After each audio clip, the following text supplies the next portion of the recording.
Selamat pagi, Prof. Alhamdulillah. Oke, baik. Suara saya sudah terdengar, Prof?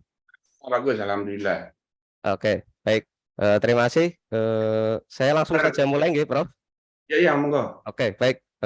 Assalamualaikum warahmatullahi wabarakatuh. Selamat pagi yang sama-sama kita muliakan, kita hormati narasumber webinar nasional pada hari ini, yaitu Profesor Dr. Jimli Asyidiki, SH, dan juga Bapak Ibu peserta dan teman-teman mahasiswa semua yang berbahagia. Pada pagi hari ini kita akan membahas tema yang sangat menarik dan mungkin sedang aktual pada hari ini, yaitu tentang dinamika pembatasan masa jabatan pimpinan lembaga negara di Indonesia.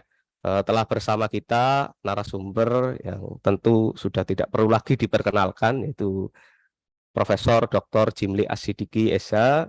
Beliau merupakan pakar hukum atau begawan hukum, lebih tepatnya atau lebih spesifik begawan hukum tata negara yang ilmunya atau perspektifnya itu telah memberikan nuansa baru dalam dinamika ketatanegaraan di Indonesia. Saya sapa terlebih dahulu. Assalamualaikum, Prof. Jimli. Waalaikumsalam. Mohon maaf terlambat. Tidak apa-apa, Prof. Oke, Prof, apakah dalam keadaan sehat, Prof? Alhamdulillah. Oke, baik, Prof. Semoga selalu dalam keadaan sehat walafiat, sehingga bisa memberikan ilmunya terus-menerus, Prof. Baik melalui podcast-podcastnya ataupun seminar-seminarnya ataupun dalam buku-bukunya, Prof. Sehingga bisa memberikan tambahan wawasan keilmuan khususnya terkait dengan ilmu hukum tata negara. Prof. Jimli, hari ini kita akan membahas tentang dinamika pembatasan masa jabatan pimpinan lembaga negara di Indonesia. Kita tahu sejak putusan MK kemarin, yaitu terkait dengan masa jabatan pimpinan KPK, itu menarik sekali dari 4 tahun menjadi 5 tahun, walaupun Prof. Jimli sudah sering memberikan argumennya di dalam YouTube ataupun seminar-seminar. Tetapi yang menjadi menarik sebenarnya ada dua hal, Prof. Yang pertama, sejak reformasi atau sejak amandemen Undang-Undang Dasar 1945 itu muncul lembaga-lembaga negara baru. Lembaga-lembaga tersebut ternyata tidak hanya bertambah secara kuantitas, tapi juga mempunyai variasi lain, yaitu khususnya dalam tugas dan fungsi atau kewenangan, dan juga terkait dengan posisi pimpinan lembaga, pengisian jabatannya, dan juga masa jabatannya. Nah, ini menjadi menarik, dan lembaga-lembaga tersebut nampaknya jika dikaitkan dengan teori masa lampau, yaitu teori trias politika dari Montesquieu, itu nampaknya hari ini teori tersebut sudah tidak relevan lagi, karena ternyata ada lembaga-lembaga negara yang di luar 3 cabang kekuasaan tersebut. Ada yang kita kenal menurut Prof. Jimli disebut sebagai the inner structure atau cabang kekuasaan campuran yang oleh Prof. Jimli masuk dalam kekuasaan keempat atau cabang kekuasaan keempat, yaitu kuadra politika. Walaupun kita tahu Prof. Jimli ini menulis buku Pancasila, Identitas Konstitusi Berbangsa dan Bernegara, itu menyebut ada 4 cabang kekuasaan baru, yaitu ada organisasi negara, organisasi masyarakat, kemudian ada organisasi bisnis, dan juga ada media atau pers. Mungkin Prof. Jimli nanti bisa juga menyampaikan itu terkait dengan dinamika ke depan. Jadi sebenarnya yang baik itu seperti apa dalam lembaga-lembaga negara setelah reformasi ini semakin variatif dan semakin banyak, dan juga pengisiannya maupun kewenangannya, masa jabatannya itu juga relatif variatif. Jadi sebaiknya Indonesia ini ke depan seperti apa idealnya, dan juga agar efektif dan efisien. Begitu, Prof. Mungkin itu saja pengantar dari saya, Prof. Monggo, Prof, untuk menyampaikan perspektifnya. Disilahkan. Terima kasih. Baik, Assalamualaikum warahmatullahi wabarakatuh. Waalaikumsalam warahmatullahi wabarakatuh. Waalaikumsalam warahmatullahi wabarakatuh. Selamat pagi untuk semua yang hadirin, hadirat, zoomin dan zoomiat di mana saja berada. Ada yang hadir ya di lokasi? Prof, dari kampus ada yang hadir, Prof. Ada ya, itu namanya hadirin hadirat. Kalau lewat Zoom namanya zoomin dan zoomiat. Nah, topik yang hendak kita diskusikan ini penting sekali. Kita berbagi informasi, berbagi pandangan, yang menurut saya salah satu inti dari demokrasi itu adalah pergiliran kekuasaan, pergantian kekuasaan untuk mempergilirkan kekuasaan agar sama seperti kekayaan, rampasan perang, jangan dia hanya beredar di antara segelintir orang, elit, nah gitu. Jadi jangan dibiarkan dulatan bainal agniya, itu kalau kekayaan, jangan hanya beredar di antara orang kaya. Tapi di bidang kekuasaan juga sama. Jangan hanya beredar di antara orang berkuasa. Itu namanya oligarki. Nah, gitu. Maka lembagakanlah namanya mekanisme demokrasi supaya ada pergiliran dan pergantian secara terus-menerus. Jangan dikuasai segelintir kelompok orang yang disebut oligarki atau dinasti. Nah, gitu. Jadi itulah hakikat dari demokrasi. Maka semua jabatan itu diatur pembatasan masa jabatannya. Apalagi sesudah reformasi, kita mempertegas pengaturan itu terkait dengan masa jabatan presiden. Di pasal 7, dulu kan tidak dibatasi, hanya disebut 5 tahun. Itu. Nah, sesudahnya dapat dipilih kembali. Maka Pak Harto itu dipilih terus sampai 32 tahun. Nah, kan gitu. Nah, Bung Karno juga begitu, dipilih terus. Bahkan tahun 63 oleh MPRS Bung Karno ditetapkan menjadi presiden seumur hidup tanpa dia mau. Tapi budaya feodal kita ini mendorong ya semua orang itu untuk ABS, asal Bapak senang. Nah, jadi ditetapkanlah dia menjadi presiden seumur hidup. Ya, tidak ada demokrasi kalau presidennya seumur hidup. Nah, gitulah kira-kira. Maka pada tahun 1999, sebagai jawaban terhadap keluhan masyarakat pra-reformasi, maka diadakanlah pasal pertama diubah itu pasal 7. Sehingga sekarang bunyinya, Presiden dan Wakil Presiden memegang jabatan selama 5 tahun dan sesudahnya dapat dipilih kembali dalam jabatan yang sama. Nah, ada kata-kata hanya untuk 1 kali masa jabatan. Jadi ada kalimat hanya untuk 1 kali masa jabatan. Artinya hanya boleh 2 kali gitu dalam jabatan yang sama. Presiden hanya boleh 2 kali, nggak boleh diperpanjang jadi 3 kali. Wapres hanya boleh 2 kali dalam jabatan yang sama, kecuali dia naik pangkat.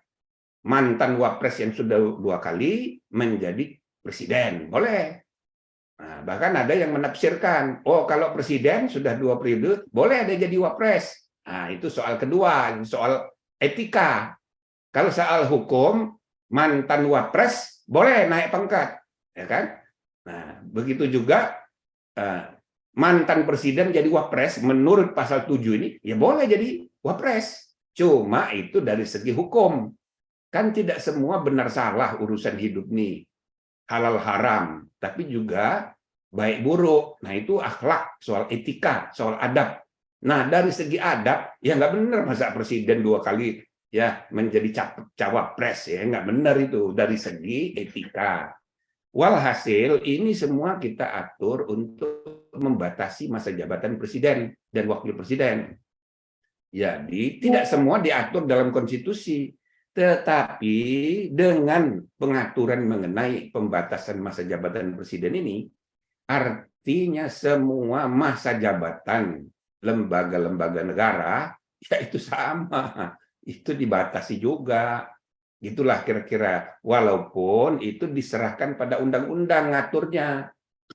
Misalnya jabatan KPK 4 tahun, ya kan? Undang-undang boleh aja mengaturnya 4 tahun, 5 tahun. Nah, tapi umumnya jabatan-jabatan lembaga negara itu 5 tahunan. Mengapa? Karena mengikuti periodisasi 5 tahunan presiden wakil presiden. Periodisasi 5 tahunan ya pemilihan umum, terutama lembaga-lembaga yang terkait erat dengan dinamika politik. Itu misalnya MPR, DPR, DPD, ya 5 tahunan. 5 tahunan dia. Jadi hasil pemilu nanti berubah lagi ketua MPR-nya, ketua DPR-nya, ketua DPD-nya. Nah, begitu juga kepala daerah seluruh Indonesia. Ini adalah jabatan-jabatan yang diisi melalui sistem politik pemilu. Maka dia 5 tahunan. Nah, tapi apakah semua jabatan itu harus 5 tahunan? Enggak. Misalnya PNS. Kalau dia eselon 1, pensiunnya umur 60. Kalau dia tidak, tentara 56. Jadi ada pengaturan-pengaturan sesuai dengan kekhususan yang ada di jabatan-jabatan bernegara itu.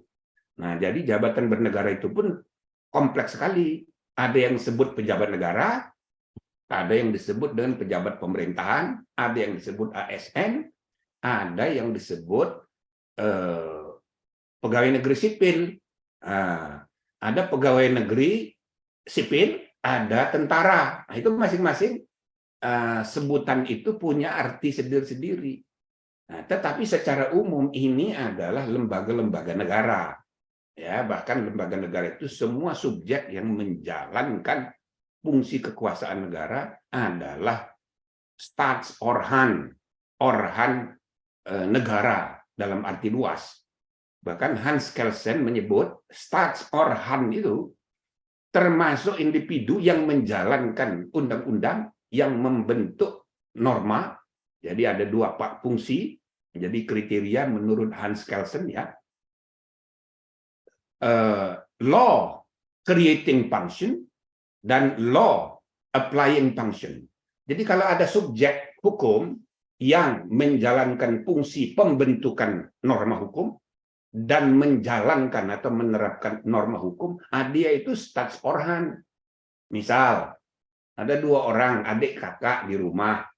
Yang satunya pergi ke pantai untuk santai, main-main.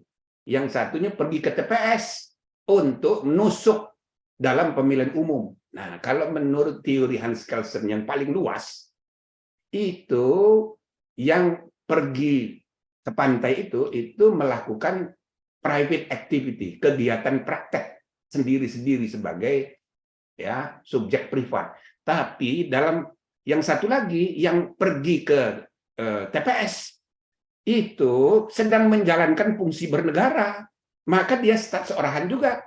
Nah, dalam pengertian yang luas, staatsorgan itu seperti itu.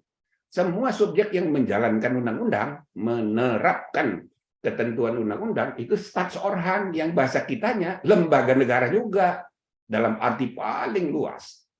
Tapi dalam arti yang paling sempit, lembaga negara itu adalah lembaga yang menurut undang-undang disebut lembaga negara. Kalau undang-undang nggak sebut ya bukan. Nah, begitu juga isinya pejabat negara. Pejabat negara adalah pejabat yang menurut undang-undang dan PP, peraturan pemerintah, sebagai pejabat negara. Kalau nggak disebut, bukan lembaga negara, bukan pejabat negara. Kenapa? Karena pejabat negara itu ada konsekuensi administrasinya. Nah, ada gajinya, ada honornya, ada tunjangan kehormatan sebagai pejabat negara. Sehingga oleh pemerintah, terutama Kementerian Keuangan, itu selalu ditolak ide untuk menjadikan anggota DPRD sebagai pejabat negara. Jadi untuk saudara ketahui, hakim pengadilan negeri tingkat 1, hakim pengadilan agama tingkat 1 itu pejabat negara. Itu kan? Bupati, wakil bupati itu pejabat negara, tapi anggota DPRD provinsi bukan pejabat negara. By law, menurut aturan. Ya, jadi pejabat negara itu kalau disebut pejabat negara baru pejabat negara, itu dalam arti paling sempit. Nah, sekarang pejabat negara itu orangnya.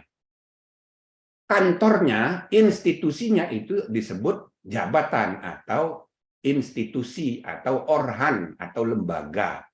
Lembaga negara dalam arti paling luas tadi, lembaga negara dalam arti paling sempit. Kalau tidak disebut lembaga negara, bukan.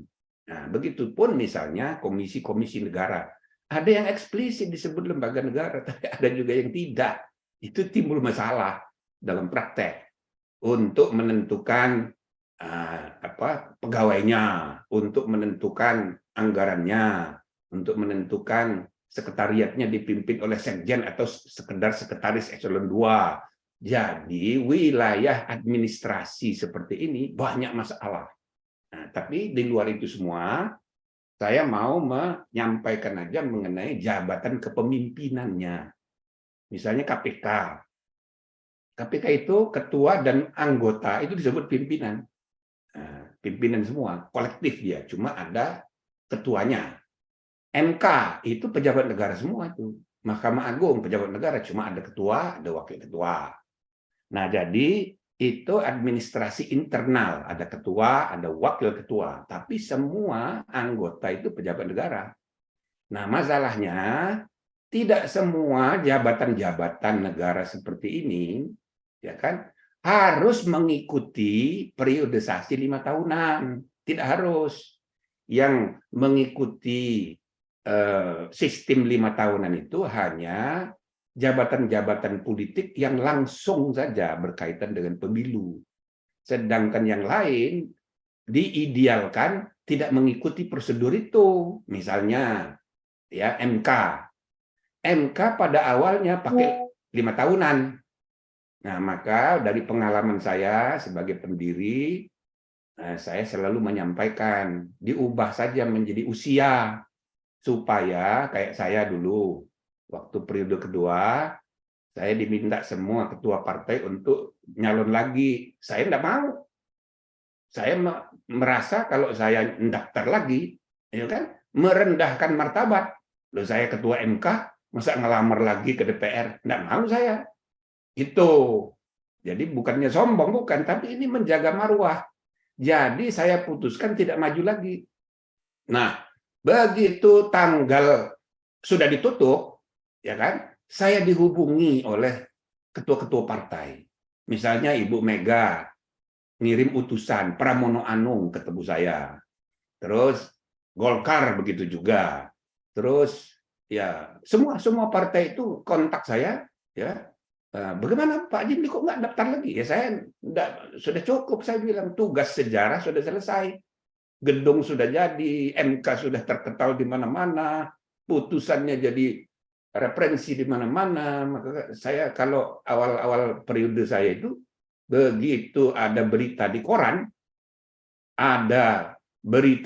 mengenai MK, waduh, reaksinya dipuja-puji. Sebaliknya, kalau ada berita tentang Mahkamah Agung, reaksinya dimaki-maki. Maka Ketua Mahkamah Agung waktu itu, ya saya dekat sekali, akrab. Ya namanya Profesor Bagirmanan, sama-sama tata negara kan. Jadi nggak enak juga asal ketemu, asem terus tuh mukanya. Nah, gara-gara kalau ada berita dia dimaki-maki, saya dipuji-puji gitu. Jadi saya nggak mau daftar lagi. Nah, tapi oleh karena semua partai itu menghubungi saya tanya, oke lah kalau memang begitu. Nanti sombong pula kan kalau saya tidak mengikuti. Tapi gimana? Ya diperpanjang masa pendaftaran itu hanya untuk saya seminggu. Jadi diumumkan, ya kan, diumumkan ini diperpanjang 1 minggu supaya saya daftar. Maka saya daftar dan terpilih lagi. Gitu ceritanya, saudara-saudara. Tapi sambil begitu saya promosikan, diubah saja, jangan pakai periodisasi, pakai usia. Nah, gitu. Dan alhamdulillah sekarang sudah diterima, Cok, walaupun mundur maju. Ya kan? Nah, tahunnya itu, tahun paling muda, tahun paling tua. Nah, kemarin di Komisi 3 saya diundang untuk membahas, ya kira-kira 3 bulan yang lalu, untuk membahas lagi itu mengenai masa jabatan. Saya sarankan 60 sampai 70. Nah, jadi 10 tahun jangan kelamaan, tapi jangan lagi pakai periodisasi 5 tahunan. Karena itu mengganggu independensi. Itu alasan saya kenapa 60-an, supaya hakim itu benar-benar negarawan yang sudah selesai dengan dirinya, tidak bercita-cita mendapat kekayaan lebih banyak, tidak bercita-cita mendapatkan jabatan lebih tinggi. Nah, itulah ciri negarawan. Saya kasih contoh, ya kan? Ya saya nggak usah sebut nama. Ada orang yang menjadikan jabatannya untuk popularitas. Maksudnya itu apa? Untuk dapat jabatan lebih tinggi. Ada yang menggunakan jabatannya itu ya untuk maksud dapat kekayaan lebih banyak. Nah, malah sudah masuk penjara. Nah, jadi negarawan itu idealnya 60 sampai 70 gitu. Nah, oleh karena itu saudara-saudara sekalian, isu masa jabatan ini ada dua.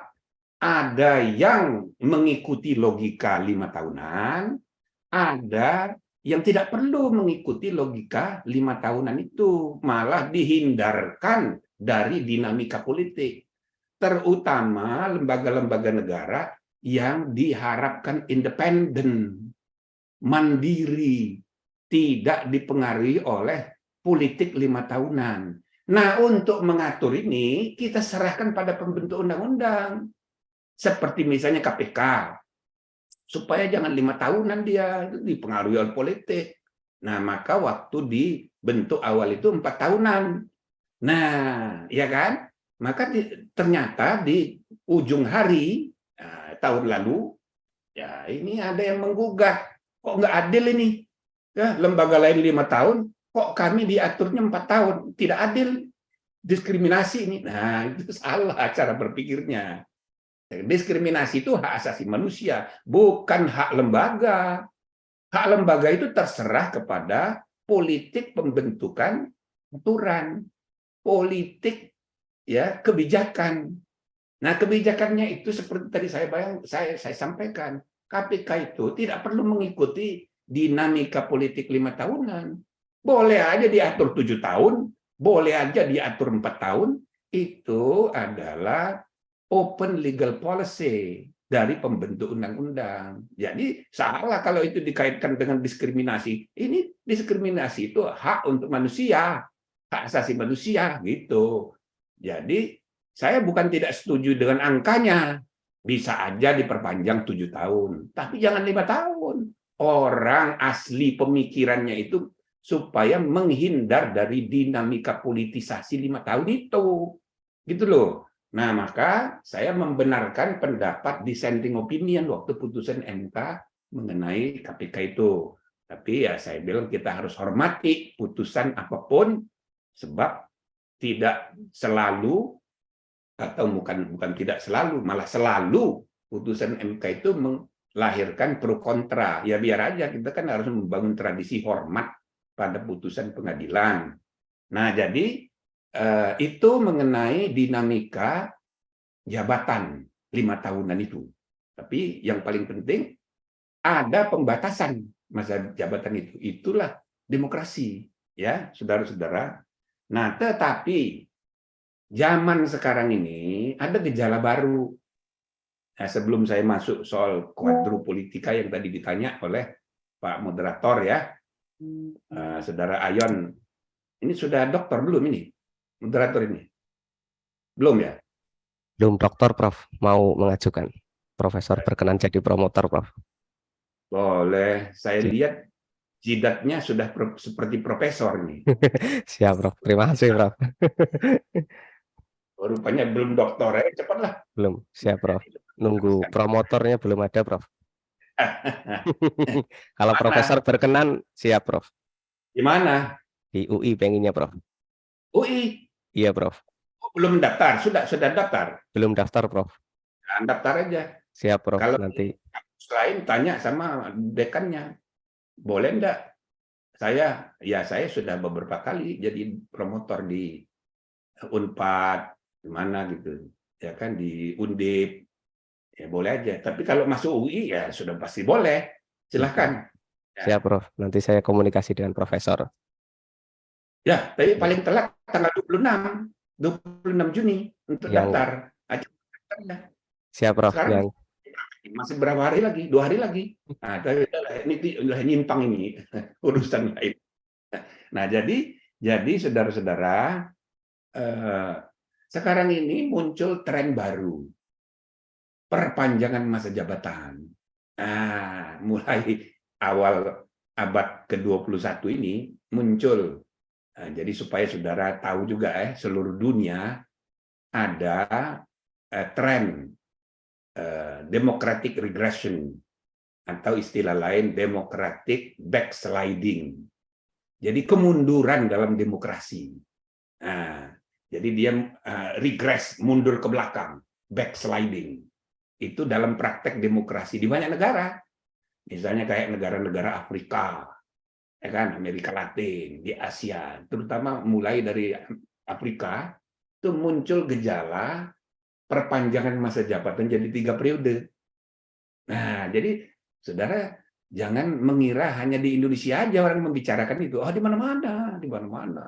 Maka ada istilah dalam internasional, ya, hukum tata negara di antara para ahli internasional, ilmu politik global, itu ada istilah third termism. Third termisme. Jadi isme, ya kan, mazhab berpikir 3 periode. Jadi saudara Ayon, itu di mana-mana. Sehingga muncul istilah itu. Lah kalau istilah itu muncul, artinya sudah menjadi gejala umum. Ya, orang kan, para guru besar di bidang ini kan nggak ngarang-ngarang sendiri. Jadi third termism, isme 3 periode, termasuk di Indonesia ada percobaan. Nah, gitu loh. Tapi insya Allah tidak berhasil. MPR pun saya sebagai salah seorang anggota pimpinan udah bersepakat semua partai gitu tidak jadi mengusung ide perubahan kelima Undang-Undang Dasar untuk periode ini, untuk mencegah, kan tadinya perubahan kelima itu digagas untuk menata ulang MPR, terutama mengenai GBHN. Nah, tapi itu disepakati nggak jadi, sebab isunya melebar ke kiri ke kanan, mau 3 periode lah, mau calon independen lah, gitu, akhirnya di stop periode ini. Tapi artinya ide itu hidup. Bahkan ada lembaga survei yang mengadakan survei. Mayoritas rakyat setuju dengan 3 periode. Nah, ini kan repot kita. Jadi lembaga-lembaga survei ini memberi pembenaran, ya, diakalisasi gitu loh. Jadi seolah-olah ada pembenarannya. Nah, jadi itu berbahaya gitu. Ya, sama kayak zaman tahun 63 seperti saya sampaikan tadi. Kalau disurvei, ya, semua orang itu mayoritas senang dengan penetapan Bung Karno sebagai presiden seumur hidup. Tapi bernegara itu tidak hanya tergantung pasar ekonomi, pasar politik. Pasar ekonomi itu pasar kekayaan, pasar politik pasar jabatan. Kalau mengikuti hawa nafsu pasar, ya, tidak dituntun oleh nilai, ya repot kita. Nah, makanya Rasulullah bersabda, ya, khairul makan al masjid wa syarrul makan as-suq. Sebaik-baik tempat itu masjid, seburuk-buruk tempat itu pasar. Nah, begitu. Jadi pasar itu tempat segala macam jin. Gitu loh. Ya, tapi lawannya itu harus masjid. Pertanyaannya, apakah Islam anti pasar? Tidak. Tidak. Dalam Al-Quran juga digambarkan semua rasul dalam sejarah, bukan hanya Nabi Muhammad, itu akrab dengan kegiatannya masjid, akrab dengan kegiatan pasar. Gitu loh. Nabi Nuh begitu, Nabi Adam begitu, semuanya, Nabi Isa begitu. Itu dalam Al-Quran digambarkan pasar itu sebagai realitas. Maka Islam pun tidak anti pasar. Ya, cuma Rasulullah marah ketika orang menjelang Jumatan jualan sampai azan kemudian lupa masih jualan. Nah, itu makanya suka diusir. Gitu loh orang jualan di masjid. Tapi sampai sekarang semua masjid kalau Jumatan penuh, jadi pasar juga. Jualan pici, jualan segala macam gitu kan. Maka realitasnya pasar itu akrab. Tetapi dia harus dibimbing oleh nilai kemasjidan. Kurang lebih begitu. Maka Kita tidak boleh tunduk dengan hasil survei, nggak bisa. Kita harus tunduk pada norma tertinggi, bukan realitas tertinggi. Nah, norma tertinggi itulah Undang-Undang Dasar. Realitas tertinggi itu ujung-ujungnya duit. Nah, maka ada dua macam UUD. UUD norma tertinggi, UUD realitas tertinggi. Maka bernegara konstitusional itu harus ya menerima realitas tapi dibimbing oleh ya konstitusi sebagai norma tertinggi. Maka perpanjangan masa jabatan tidak bisa dibenarkan. Tapi saudara-saudara, ini gejala umum seperti tadi saya kemukakan. Misal Putin, Presiden Vladimir Putin, dia 2 periode stop, tidak boleh lagi. Tapi di sana itu tidak disebut hanya seperti yang tadi saya bacakan.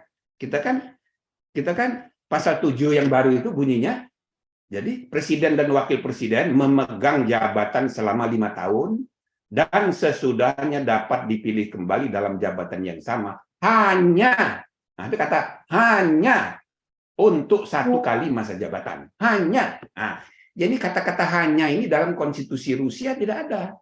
Maka Vladimir Putin dan kawan-kawannya itu menafsirkan sesudah 2 periode, ganti dulu orang lain jadi presiden, dia jadi perdana menteri. Sesudah itu, baru dia jadi capres lagi. Nah, Vladimir Putin ini sangat terkenal, sangat populer di mata rakyatnya. Maka dia sekarang sudah 4 periode. 4 periode. Nah, sekarang sedang perang begini, ya saya diundang sebagai pemantau pemilu internasional waktu Putin terakhir terpilih itu. Karena nggak ada threshold. Calon presiden itu ada 8 orang. Gitu. Tapi begitu pemilihan, Vladimir Putin dapat 76%. Jadi tinggi sekali. Nah, cuma hebatnya yang 7 lagi tidak dihalangi. Jadi banyak capresnya. Cuma dia paling populer 76%. Kalau sekarang dia pemilihan lagi, saya rasa bisa 90%. Gitu loh. Maka ini orang ada potensi menjadi presiden seumur hidup meskipun tidak dikatakan. Nah, ini merusak demokrasi, saudara. Jadi demokrasi itu pergiliran, itu loh, bukan sekedar pembatasan tapi pergiliran. Kalau nggak ada giliran bagaimana? Dia terus. Nah, yang kedua, saya juga diundang sebagai pemantau pemilu di Kamboja, Perdana Menteri Putin. Nah, saudara bisa pelajari itu sistem ketatanegaraan, sistem konstitusi Kamboja ini. Kamboja ini kan sistem pemerintahnya parlementer, jadi perdana menteri. Tapi kalau dalam konstitusi negara parlementer itu nggak ada masa jabatan tetap, fixed term, periode 5 tahun, nggak ada. Sebab Perdana Menteri itu bisa dijatuhkan oleh parlemen bisa dibubarkan sewaktu-waktu oleh Perdana Menteri, oleh Raja, oleh Kepala Negara, ya kan? Lalu diadakan pemilu, itu bedanya sistem presiden dengan parlementer itu ya demikian itu, tidak ada fixed term. Tapi dalam konstitusi Kamboja ini ditentukan setiap bulan Juli 5 tahun sekali ada pemilu, jadi pemilunya 5 tahun sekali. Nah, gitu loh. Jadi ada dalam tanda petik penyalahgunaan sistem fixed term. Akibatnya apa? Ya, Putin terpilih terus. Bukan Putin, Hun Sen itu terpilih terus. Ya kan? Bahkan partai yang agak besar sedikit dibubarin sebenarnya. Jadi Putin bisa potensial jadi presiden seumur hidup, Hun Sen potensial jadi perdana menteri sampai mati. Nah, gitu. Jadi ini adalah tren baru. Banyak negara yang menggunakan cara-cara demikian, bahkan ekstrimnya Presiden Xi Jinping sudah ditetapkan resmi sebagai presiden seumur hidup dalam konstitusi RRC. Nah, ini gelombang democratic regression, ya, perpanjangan jabatan di seluruh dunia yang harus hati-hati kita. Nah, di Indonesia sesudah presiden tidak berhasil diperpanjang masa jabatannya, ada lagi kepala desa jadi 9 tahun. Nah, ini kan permainan-permainan begini ini harus kita hati-hati, jangan dia merusak sistem dan kualitas sistem demokrasi Pancasila kita. Nah, jadi tapi semua ini memerlukan pengaturan. Pengaturannya itu harus dengan undang-undang dan sebagai open legal policy bagi ya pembentuk undang-undang. Jadi apakah boleh kepala desa jadi 9 tahun? Ya nggak ada larangan, itu tergantung kebijakan pembentuk undang-undang. Cuma yang tadi saya gambarkan, gejala cara berpikir yang mesti kita waspadai. Jangan merusak demokrasi yang intinya pembatasan dan pergiliran kekuasaan. Gitu ya. Nah yang terakhir, karena sudah disebut oleh moderator tadi, jadi lembaga-lembaga negara ini, saudara-saudara, itu ada banyak varian sekarang. Makanya saya mengeluarkan teori baru. Belum ada itu para pakar. Saya ngarang-ngarang aja di buku saya. Mulai dari Konstitusi Sosial 2016, terbitan LP3IS, ya kan, di berbagai buku saya yang lain tentang lembaga negara, sengketa lembaga negara, di Mahkamah Konstitusi. Nah, terakhir saya menulis buku Oligarki dan Totalitarianisme. Nah, tolong kalau bisa saudara-saudara baca buku saya. Ya, kalau bisa ya beli gitu, jangan pelit. Jangan pelit. Ya, saya nggak dapat royalti, nggak dapat duit dari nulis buku. Saya sudah 75 judul. Buku saya ini tebel-tebel. Orang jadi takut bacanya. Buku saya tebal dan serius-serius. Jadi saudara, siapa nih? Saudara Bunga ya, Desiana. Nah itu ya, saya tanya supaya kepada Ketua KPI, apa namanya? Itu yang asosiasi penerbit itu. IKAPI. Nah, itu saya tanya, itu buku apa aja yang laris sekarang? Oh, 2 macam, Pak. 2 macam. Apa itu?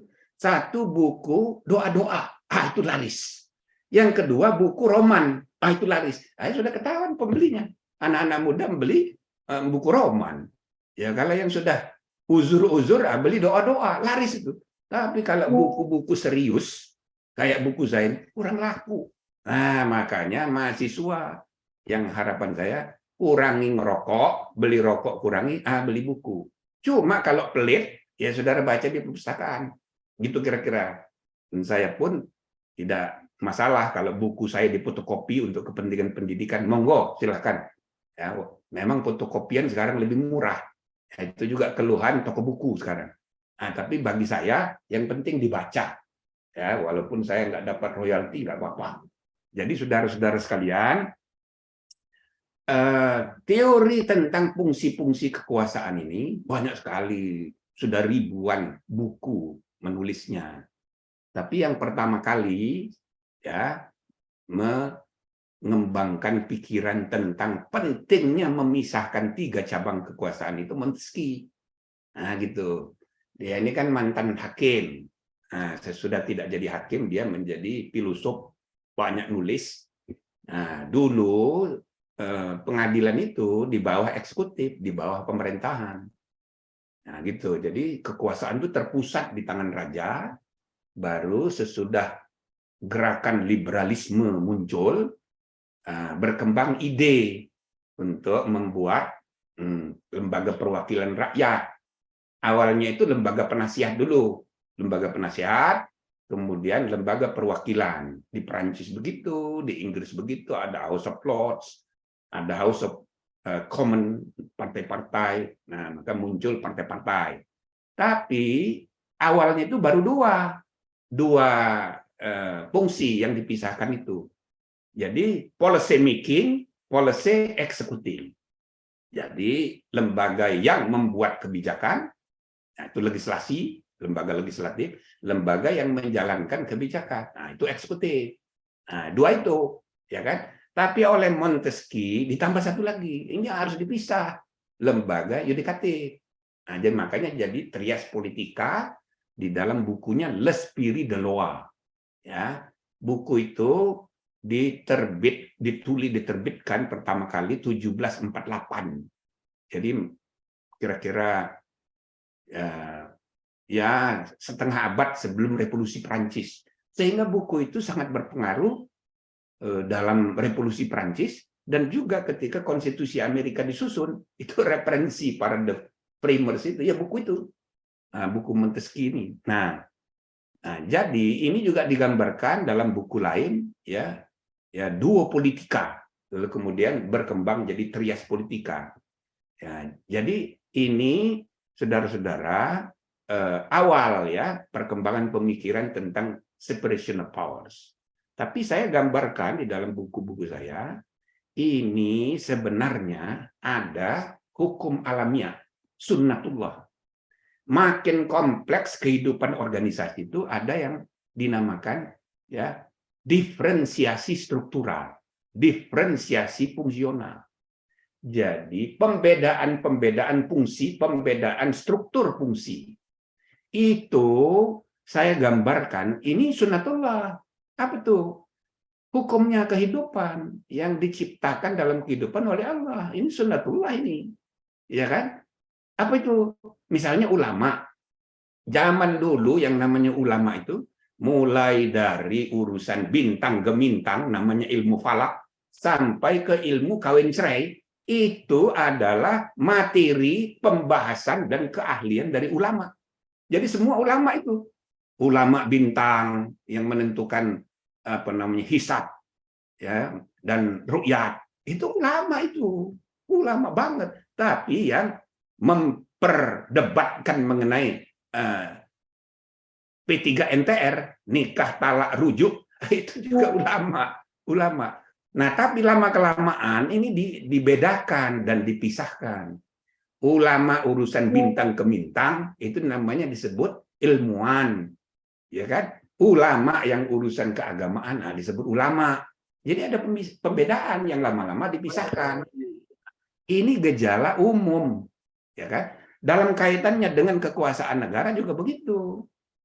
Awalnya jadi satu semuanya, raja sekaligus juga wakil Tuhan, khalifatullah fil ard, ya kan? Dan dia jadi satu, semua urusan ya di tangan raja. Jadi ada rule over things dan rule over men. Jadi kekuasaan atas manusia, maka rakyat di zaman dulu disebut hamba sahayanya raja. Rule over things, kekuasaan raja atas semua kekayaan hidup bersama. Jadi semua tanah, semua apa, itu milik raja semua. Jadi kalau diberikan kepada rakyat itu karena kebaikan raja. Jadi raja itu absolut di atas segala-galanya.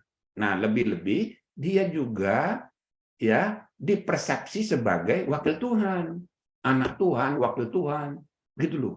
Maka itu gereja Katolik itu mutlak sekali. Nah, itulah teokrasi absolut zaman dulu. Nah, ini kemudian memunculkan gerakan reformasi. Muncullah Protestanisme. Maka sejak itu ada pemisahan gereja dari negara. Negara dan gereja dipisah. Kalau saudara pernah ke Vatikan, itu ada di Basilikan itu ada museum. Masya Allah, penggambarannya itu luar biasa. Perang berdarah-darah, saling panah, ya, antara kubu satu dengan kubu yang lain, antara Katolik dan Protestan, sehingga melahirkan kesepakatan pemisahan agama dan gereja.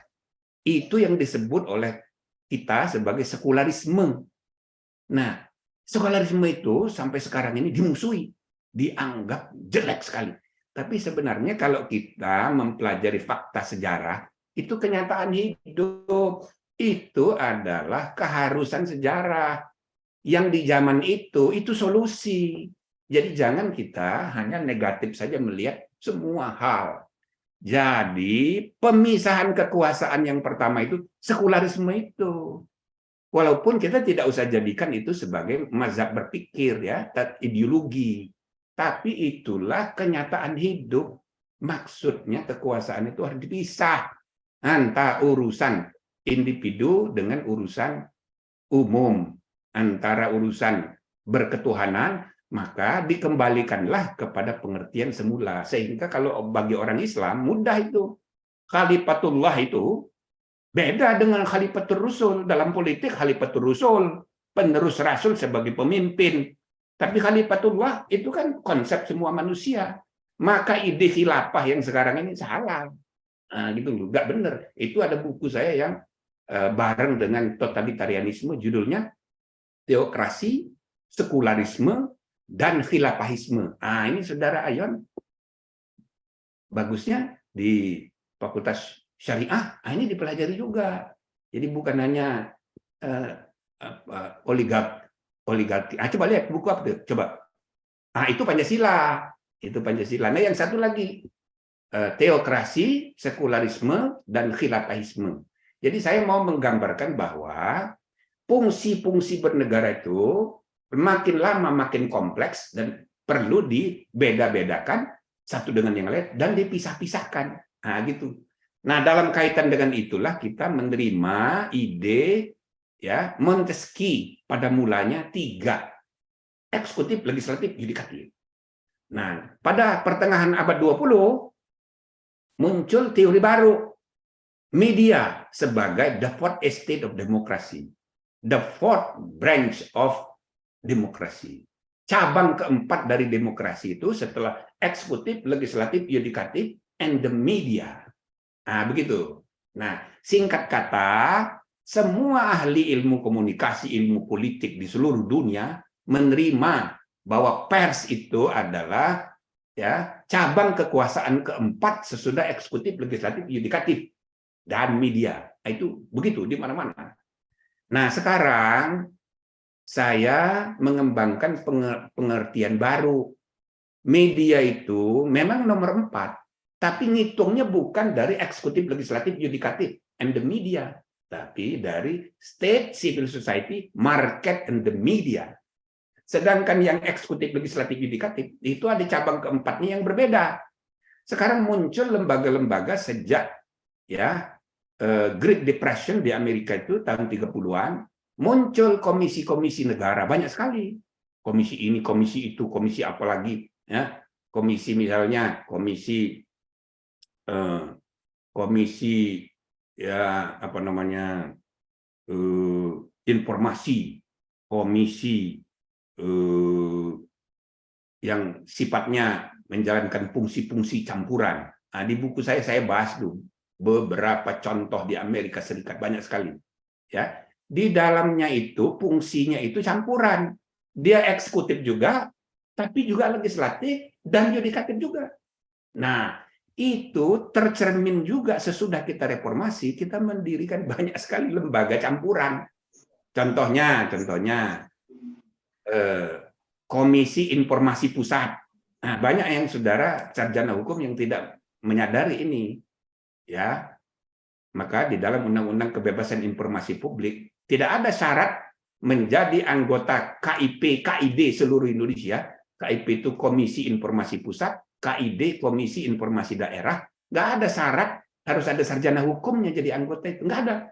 Mengapa? Karena ya yang merumuskan itu Komisi 1 DPR bersama pemerintahnya Kominfo. Tidak terlibat itu Komisi 3, tidak terlibat itu Kementerian Hukum. Jadi itu lembaga dipersepsi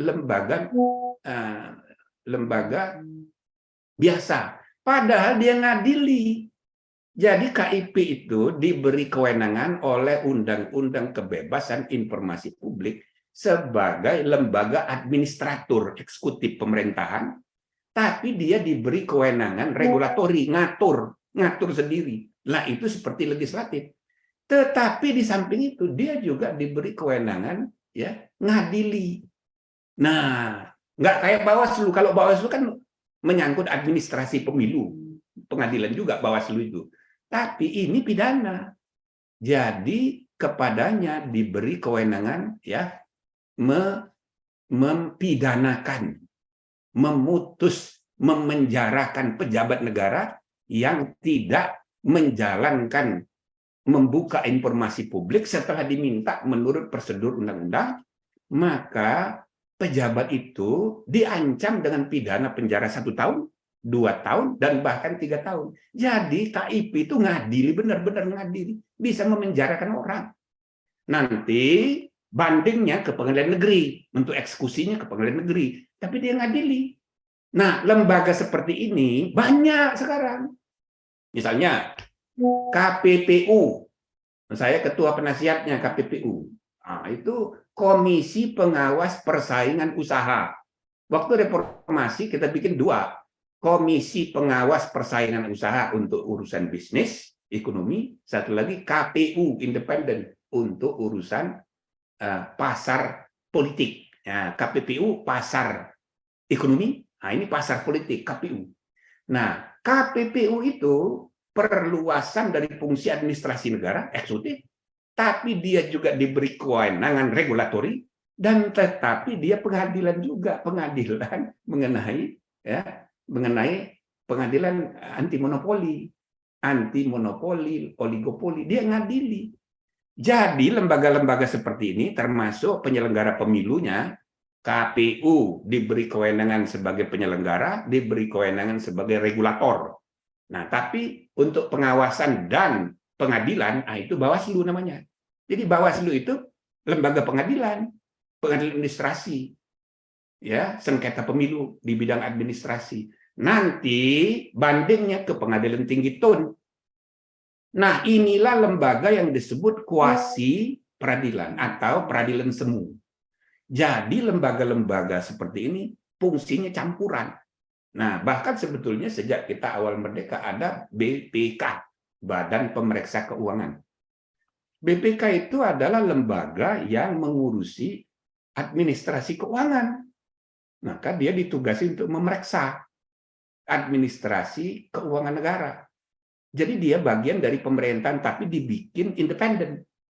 Namun BPK itu juga menjadi alat pengawasan oleh DPR. Karena itu hasil pengawasan oleh BPK itu harus dilaporkan ke DPR. Ya kan? Nah, jadi fungsi BPK itu campuran. Ada eksekutif juga, ada legislatif juga. Tetapi banyak yang tidak menyadari. Di Paris, di Prancis, lembaga seperti ini disebut cour. Nah, di Prancis itu ya, Mahkamah Konstitusi nggak disebut mahkamah. Itu disebut Dewan Konstitusi. Nah, Conseil Constitutionnel. Gitu, itu di Prancis. Conseil Constitutionnel. Dewan Konstitusi. Tapi BPK disebut mahkamah. Mahkamah Keuangan Negara. Cour des comptes. Jadi, dari segi ide, BPK itu adalah lembaga peradilan juga. Dialah yang menentukan ada tidaknya kerugian negara. Kedua, berapa besarnya kerugian negara dari hasil pemeriksaan. Ketiga, siapa yang bertanggung jawab. Maka ya itu dia ngadili juga, walaupun dia tertutup gitu ya. Jadi proses pemeriksaan itu dia berwenang menentukan berapa ada tidaknya kerugian negara, berapa kerugian negara, siapa yang bertanggung jawab. Sebelum ini dibawa ke ranah hukum, yang bersangkutan diharuskan menyelesaikan secara administrasi. Harus kembalikan itu kerugian negara. Kalau sudah kembali, selesai secara administrasi, nggak perlu dipidana. Tapi kalau tidak selesai, diteruskan ke APH, aparat penegak hukum. Bisa ke kejaksaan, bisa ke KPK, dan seterusnya. Jadi, setengah fungsi BPK itu adalah dalam kaitannya dengan penegakan hukum dan peradilan semu juga. Nah, lembaga-lembaga seperti ini banyak. Maka saya namakan ini adalah 4 cabang kekuasaan. Cuma ya 4 cabang kekuasaan yang bersifat mikro. Ialah kalau kekuasaan itu dilihat dari dalam, dinamika kekuasaan dari dalam. Saya pakai istilah bahasa Inggris biar keren, biar meyakinkan anak-anak milenial sekarang kalau pakai bahasa Inggris yakin dia. Ini dari luar negeri gitu. Jadi saya bedakan ini inner structure of power. Jadi dilihat dari segi inner structure, struktur internal dari kekuasaan. Eksekutif, legislatif, yudikatif, dan cabang campuran. Ada yang kedua, outer structure of power. Sengaja saya pakai istilah inner structure of power, struktur internal dari kekuasaan. untuk membedakannya dengan outer. Yang outer ini saya sebut quadrupolitika makro. Yang ini tadi saya sebut quadrupolitika mikro. Jadi trias politika 3 cabang, quadrupolitika 4 cabang. Saya bagi 2. Ada yang mikro, eksekutif, legislatif, yudikatif, dan cabang campuran. Ada yang makro. Nah itulah tadi sudah disebut ornek, ormas, orbis, dan media. Organisasi negara, organisasi bisnis, dan organisasi masyarakat, dan yang keempat media. Jadi saya sengaja menggunakan istilah ornek dalam arti luas, orbis, dan ormas. Jadi harus dipisah antara ormas dengan ornek. Partai politik itu intermediate structure. Jadi antara negara dengan masyarakat. Dan semua partai politik pasti punya organisasi underbow. Organisasi mahasiswa, organisasi buruh, semua partai bikin tuh, ya kan? Nah, pertanyaannya, organisasi underbow partai dan ormas sama apa enggak? Nah, ini harus dipisahkan. Pisahkan, misalnya antara PKB dengan NU. Nah, ini PBNU yang sekarang sudah benar itu, dipisahkan. Gitu loh. Antara Muhammadiyah dengan PAN harus dipisahkan. Jadi supaya dia tidak konflik kepentingan, karena Orpol itu adalah bagian dari parpol, sehingga bisa dibubarkan di MK seperti dulu pembubaran PKI. Semua organisasi underbow PKI ikut dibubarkan. Nah, sedangkan ormas itu bukan di MK tempatnya, tapi di Mahkamah Agung pembubarannya. Maka ini 2 institusi yang harus dibedakan dan bahkan dipisahkan. Nah, gitu. Begitu juga orbis, organisasi bisnis. Partai politik jangan bikin PT. Dia cari duit nanti. Nah, kalau dia berkuasa, ya repot. Jadi konflik kepentingan bisnis dan politik seperti sekarang. 60% pejabat kita sekarang ini pengusaha. Apa gimana ini? Jadi logika bernegaranya itu logika pengusaha. Mengabdi kepada pasar. Pasar yang tadi, dinamika pasar kekuasaan dan pasar bisnis itu, ya kan? Sehingga dia tidak mengabdi kepada norma tertinggi, melainkan kepada realitas tertinggi, UUD yang kedua. Nah, maka itu saudara-saudara sekalian, pemisahan kekuasaan 4 cabang kekuasaan makro dan mikro ini harus dikawal. Ya kan, antara lain saya gambarkan perlu undang-undang larangan rangkap jabatan dan benturan kepentingan. Nah, ini masa depan saya sarankan demikian. Begitu aja untuk memberi gambaran menyeluruh ya tentang topik yang hendak kita bahas hari ini, ya mengenai apa tadi judulnya, mengenai apa Pak Moderator, judul mengenai pembatasan masa jabatan, Pak. Dinamika. Dan ini udah ketahuan ini saya menjelaskan, tapi intinya dalam demokrasi perlu ada pengaturan yang membatasi jabatan ya bernegara dan bahkan jabatan publik pada umumnya. Jabatan publik itu lebih luas dari jabatan negara. Jabatan publik itu termasuk organisasi profesi, notaris, gitu kan, advokat. Sekarang ini nggak pada gantian, makanya ribut. Advokat jadi banyak pengurusnya itu pecah belah gara-gara tidak ada pengaturan yang tegas mengenai pembatasan dan pergiliran kekuasaan. Ini jadi salah satu inti ya tujuan dari dikembangkannya sistem demokrasi itu untuk itu, supaya kekuasaan tidak beredar hanya di antara segelintir orang. Begitu saja, terima kasih, mudah-mudahan bermanfaat. Assalamualaikum warahmatullahi wabarakatuh.